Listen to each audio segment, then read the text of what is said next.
That means we'll bring in Pat Pagano. Morning, Pat. And a good morning to you. You notice anything different?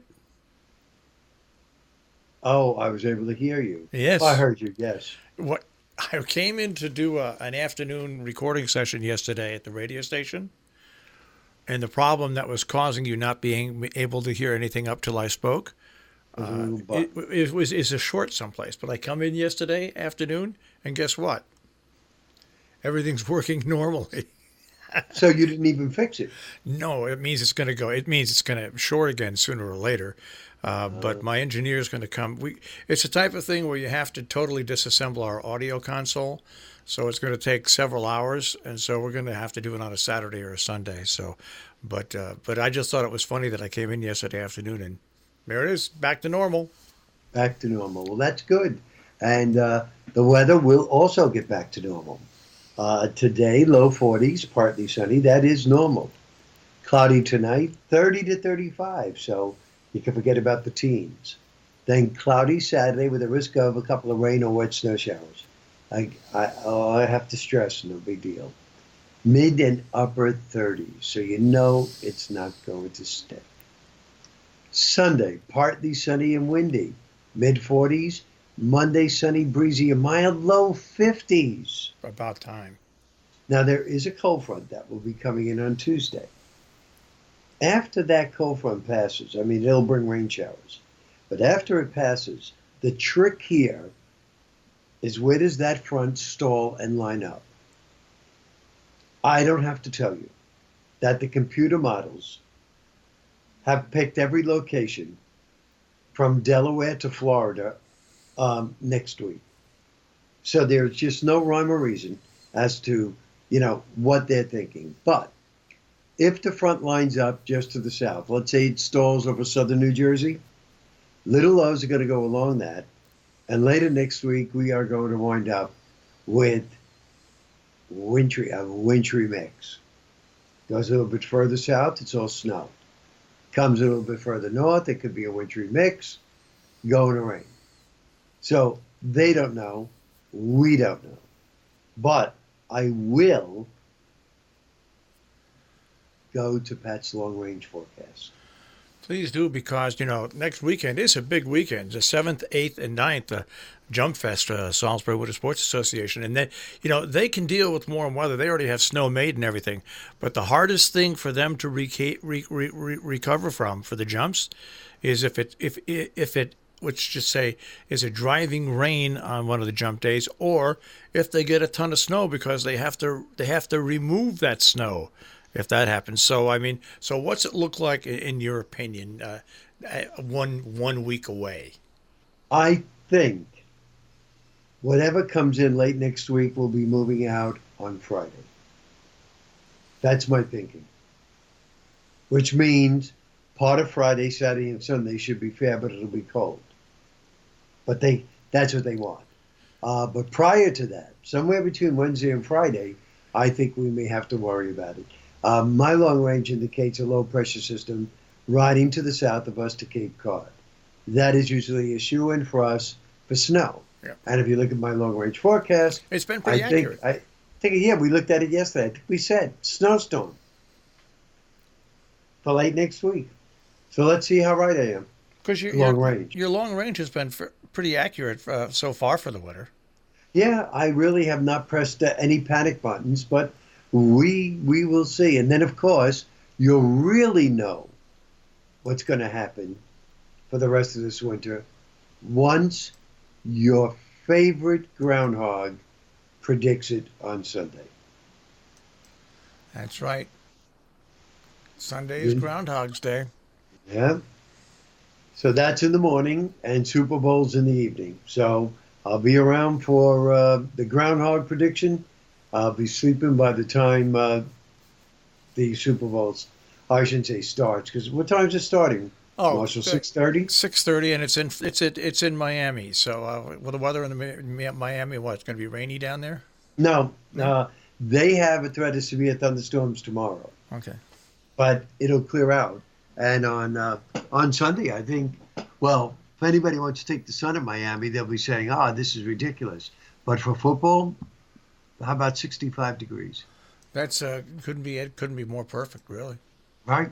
Hmm. 65 degrees should be good. I'm looking to see right now. Yeah, they have right here, they have Miami and a slight risk of severe thunderstorms tomorrow.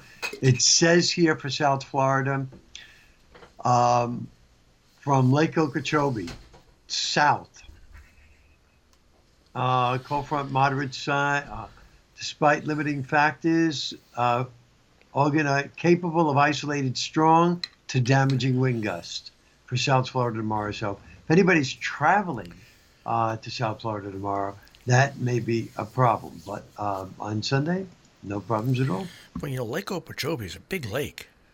It sure is. I mean, it's huge.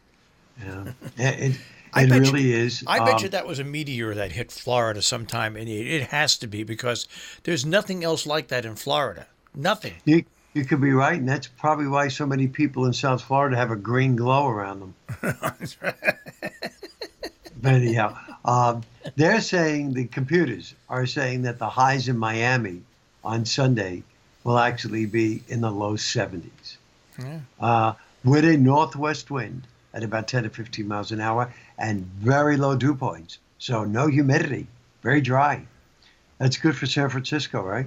It's good for everybody. And Kansas City, and yeah. Kansas City. It's good for everybody. If football players will like that, fans will like that. They'll be able to be intoxicated and dressed. They don't have to dress in heavier clothes. The Super Bowl. I went to. I never got in, but the first Giants Super Bowl when they were at the Rose Bowl. I just went and parked in the parking lot, and I think I paid $10 or $20 back then. That was a long time ago. But the real Super Bowl that I actually had tickets that I went to, the Giants against Baltimore, which was in Tampa, that was a blast. Got down there on the Saturday morning before, had a lot of fun, went to all the Super Bowl party activities on Saturday, and then on Sunday as well. And then Sunday night, the game, which we didn't enjoy because the Giants got their rear ends kicked, and then got in the car on Monday and it was back home by Tuesday morning. Wow. With Jake and Sam and I went to the Super Bowl, and it was a blast, and it was a lot of fun. And I still have everybody there, when you go there, there's a big package for you on your seat, and it has lots of great little things in it. I still have that Super Bowl seat cushion. Huh. But the Super Bowl, if you're a football fan and your team's in it, it is a fun thing to go to. It really is. I had to stay at a motel. We had to stay at a motel about 25, 30 miles outside of Tampa. But it was still, that was a 15-minute ride to the game and a 15-minute ride back from the game. So, but it's if you're a football fan and you ever get a chance to go. I mean, I would have never bought the tickets years ago. That was many years ago. The tickets were $300 a ticket, okay? And I won 4 tickets. You know how I won 4 tickets? No. Jim Cummins had, at one point early in the baseball season, tickets to see the Yankees in the World Series, or he had 4 Super Bowl tickets. And everybody else clamored for the tickets I clamored for the Giants. The Giants didn't look like they were going to make the Super Bowl at that time. That's when they went on that impressive run, and Right. so I got to see the Super Bowl when the Giants went on that impressive run, even though they lost it. So I would have never afforded to go to a Super Bowl. It's just too expensive. It's just way too expensive. But it was something that I'll always remember. It was a fun trip, even though they lost. Okay, well, that's a good thing. And just to bring you up to date, there was one caught yesterday. What was caught? Oh, a mouse. Yeah, One. David texted me. That makes 15 since the fall. Well, looks like they've taken up residence, Pat. Yeah. Infestation, that's what I call it. It is Pat's Mouse Motel. Thank you. And they're lining up for the free continental breakfast. Right. They're going to get a breakfast, all right. That's right. They certainly are. Well, yeah, it's one of those things that I don't mind mice, but I'm that way with bugs. So I can, Right. So so I you can, you could feel, yeah. I Right. understand. I understand Right. because I'm that way with Exactly. bugs. Well, Pat, I want you to have a good weekend. I'll speak to you on Monday. Yeah, you do the same. All right. Take care. Bye bye, Marshall. Pat Pagano this morning in the Weather Center with a check on our tri-state forecast.